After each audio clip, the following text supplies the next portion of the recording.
அண்ணே நாம மட்டும் ஹிந்தி படிச்சிருந்தா இன்னைக்கு தமிழ்நாடு இந்தியாவுக்குள்ள எப்படிங்க படிக்க விடாம பண்ணிட்டாங்களே. ஹிந்தி தெரியாதனால இங்க வந்து நான் கஷ்டப்பட வேண்டியது இருக்கு. ஒரு இங்கிலீஷ்காரன் கம்பெனில வேலை பார்க்கிறேன். நீங்க சொன்னதானே எனக்கு ஞாபகம் வருது. என்னம்மா அன்னை மொழி காப்போம் அனைத்து மொழியும் கற்போம்னு சொன்னீங்க.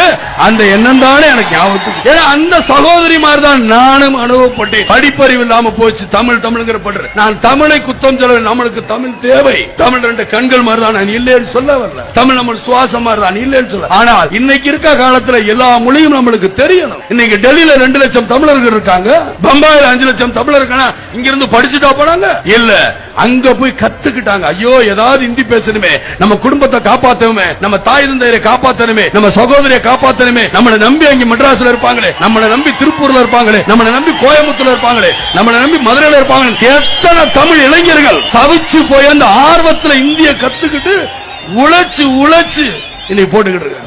இப்பொழுது மெட்ரிகுலேஷன் ஸ்கூல்ல 3வது மொழியாக இந்த ஹிந்தியை படிக்கிறாங்க. சிபிஎஸ்இ போர்டுல கேந்திரிய வித்யாலயா ஸ்கூல்ல இருக்கு. நமது அரசு பள்ளிகள்ல தான் இல்ல. இத தமிழ்நாடு அரசு தமிழ்நாடு முழுவதும் அரசு பள்ளிகள்ல அந்த மாணவர்கள்ட்ட ஒரு வாக்கெடுப்பு நடத்தினாலே உண்மை தெரிய வரும். அவங்க வீட்டு பிள்ளைகள்லாம் ஹிந்தி படிக்குது. அவங்க நடத்துற பள்ளிகளும் சிபிஎஸ்இ போர்டு தான் நடத்துறாங்க. அவங்க ஒன்னும் நம்ம ஹையர் செகண்டரி போர்டு நடத்தல. அவங்க அறிவுரை எல்லாம் அடுத்தவங்களுக்கு தான். இந்த இருக்கிறவர்கள் எல்லாரையும் பாருங்க, அவர்கள் சம்பந்தப்பட்ட பள்ளிகளே அவங்க வீட்டு குழந்தைகளோ எந்த பள்ளியில் படித்தார்கள்